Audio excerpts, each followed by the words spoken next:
اکثر اوقات ہمیں پشیمانی کے الفاظ سننے کو ملتے رہتے ہیں کہ کاش میں نے ایسا نہ کیا ہوتا، افسوس میں نے فلاں کا مشورہ نہیں مانا، یا پھر یہ کہ اگر میں اس وقت یوں کر لیتا تو آج میری حیثیت ہی کچھ اور ہوتی، یا پھر اس طرح کہتے ہیں کہ کیا کروں میری قسمت ہی خراب ہے، زمانہ ہی ایسا آ گیا ہے کہ زندہ رہنا مشکل ہو گیا ہے۔ ایسے کلمات یا جذبات و احساسات جن سے حسرت، افسوس اور پشیمانی کا اظہار ہوتا ہے، یہ انسان کو بے چین اور مضطرب کیے رکھتے ہیں۔ اب یہاں سوال یہ پیدا ہوتا ہے کہ اس قسم کے کلمات کی ادائیگی یا دوسرے شخص سے اس کا اظہار کرنا کیا واقعی فائدہ مند بھی ہوتا ہے یا نہیں؟ تو اس کا سمپل سا جواب یہی ہے کہ ہرگز نہیں، کیونکہ افسوس، ندامت اور پشیمانی کے مستقل جذبات غیر محسوس طریقے سے انسان کی شخصیت کو مجروح کرتے رہتے ہیں۔ انسانی عزائم مزمحل اور حوصلے پست ہو جاتے ہیں، قوت بازو پر اعتماد کمزور سے کمزور تر ہوتا چلا جاتا ہے، اور دل شکستگی اور مایوسی کی کیفیات میں گھرا رہتا ہے، اور انسان کو آگے بڑھنے کا حوصلہ نہیں رہتا۔ ماہرین نفسیات کا کہنا ہے کہ تدبیر انسان ضرور اختیار کر سکتا ہے، لیکن تقدیر خود نہیں لکھ سکتا۔ اب اس بات پر کف افسوس ملنا کہ فلاں چیز ہمیں کیوں نہیں ملی، یا ہم اس نعمت سے محروم کیوں رہے جو دوسروں کے حصے میں آ گئی، تو یقیناً وقت اور توانائی کے ضیاع کے علاوہ کچھ نہیں ہے۔ تو ہم ایسے موقع پر یہ کیوں نہیں سوچتے کہ جو کچھ ہمیں نہیں ملا وہ ہمارا تھا ہی نہیں، ہم نے اپنی طرف سے تدبیر کی، لیکن تقدیر کو بدل ڈالنا یا بزور قوت اپنے حق میں کر لینا ہماری استطاعت سے کہیں باہر ہے، اور یہ بھی ہو سکتا ہے کہ اس میں کوئی مصلحت ہو جس کا ابھی ہم اندازہ نہیں کر پا رہے۔ عام خیال یہ ہے کہ انسان سب سے زیادہ جس چیز میں اپنا وقت برباد کرتا ہے وہ افسوس کرنا ہے۔ بہت سارے لوگ ماضی کی تلخ یادوں میں گھرے رہتے ہیں، ان کا زیادہ تر وقت اس بات پر کڑھنے میں گزرتا ہے کہ اگر میں نے ایسا نہ کیا ہوتا تو میرا کام نہ بگڑتا، یا میں فلاں وقت میں فلاں طریقہ اختیار کر لیتا تو نقصان سے بچ سکتا تھا۔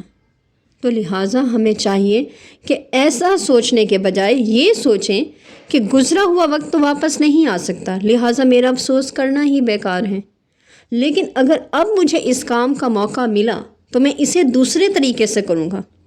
ایسا سوچنے سے یہ ہوگا کہ ہم گزرے ہوئے معاملے یا تلخ تجربے کو کسی حد تک بھول جائیں گے، اور ہماری توجہ ماضی کی بجائے ماضی کی اس بے فائدہ یاد سے ہٹ کر مستقبل کے متعلق غور و فکر اور منصوبہ بندی کرنے میں لگ جائے گی۔ اب وہی تلخ یاد ایک قیمتی تجربے کی شکل اختیار کر جائے گی اور آئندہ زندگی میں درست سمت ہماری رہنمائی کرے گی۔ اب یہ بات بھی ذہن نشین کر لیں کہ دنیا میں سب سے بڑی دولت صرف پیسہ ہی نہیں ہے۔ اگر ہم ہر معاملے کو پیسے کی نظر سے دیکھنے لگیں تو ذہنی سکون آہستہ آہستہ ختم ہو جائے گا۔ صرف مادیت ہی نہیں بلکہ روحانی، تہذیبی اور معاشرتی اقدار بھی سکون اور اطمینان کا باعث بن سکتی ہیں۔ جس طرح نوٹ کی بنیاد پر کوئی چیز خریدی جا سکتی ہے، اسی طرح اعتبار کی بدولت بھی آپ بہت کچھ حاصل کر سکتے ہیں، لیکن اس کے لیے حقیقی عمل ضروری چیز ہے۔ اس کے بغیر ہم اپنی ذات سمیت دوسروں کا بھی اعتماد یا اعتبار حاصل نہیں کر سکتے۔ برٹش وزیر اعظم مسٹر چرچل کا کہنا تھا کہ میں اپنے دوستوں پر اعتماد کرتا ہوں اور وہ اسے میری خود اعتمادی کا نام دیتے ہیں۔ قسمت یا تقدیر کو آزمانے سے پہلے خود ہی اپنی بری تقدیر کا فیصلہ مت کریں۔ منزل کا تصور کرنے سے پہلے مشکلات کو اپنے اوپر طاری نہ کریں۔ ایک دو بار کی ناکامی کا مطلب ہمیشہ کی ناکامی ہرگز نہیں ہے۔ دیکھیں، شارٹ کٹ یا مختصر راستے کا لفظ سڑکوں اور پگڈنڈیوں کی دنیا کے لیے کارآمد ہو سکتا ہے، لیکن زندگی کی جد و جہد میں مختصر راستے جیسی کوئی چیز نہیں۔ اگر کوئی ہے بھی تو اس میں منزل پر پہنچنے کے امکانات انتہائی کم ہوتے ہیں۔ دنیا میں کوئی ایک بھی انسان نہیں جس نے تمام عمر صرف خوشیاں ہی خوشیاں دیکھی ہوں، جو کبھی خوف، پریشانی، ندامت، پشیمانی، دکھ اور تکلیف کا شکار نہ ہوا ہو، کیونکہ دکھ، سکھ، خوشی یا غم کو محسوس کرنا، یہ سب کچھ انسانی فطرت کا حصہ ہیں، اور اس دنیا میں قدم رکھنے والا بڑے سے بڑا اور کامیاب سے کامیاب ترین شخص بھی اس سے فرار حاصل نہیں کر سکتا۔ پھر ہم اس سے کیسے محفوظ رہ سکتے ہیں؟ یہ کیفیات تو زندگی کی علامات ہیں۔ اگر دکھ نہ ہوتا تو سکھ کی پہچان کیسے ہوتی؟ البتہ ہمیں کوشش کرنی چاہیے کہ غم، دکھ، پشیمانی اور حسرت و افسوس جیسی کیفیات مستقل طور پر ہم اپنے اوپر مسلط نہ ہونے دیں۔ خود کو اس بات کے لیے تیار رکھیں کہ زندگی کی آخری سانس تک کوئی بھی کیفیت ہمارا استقبال کر سکتی ہے۔ ہمارے ہاں بڑا ہی معروف مقولہ ہے کہ چادر دیکھ کر پاؤں پھیلاؤ۔ یہ چیز نہ صرف معمولات زندگی کے لیے بلکہ سوچ کے حوالے سے بھی بہت اہم ہے۔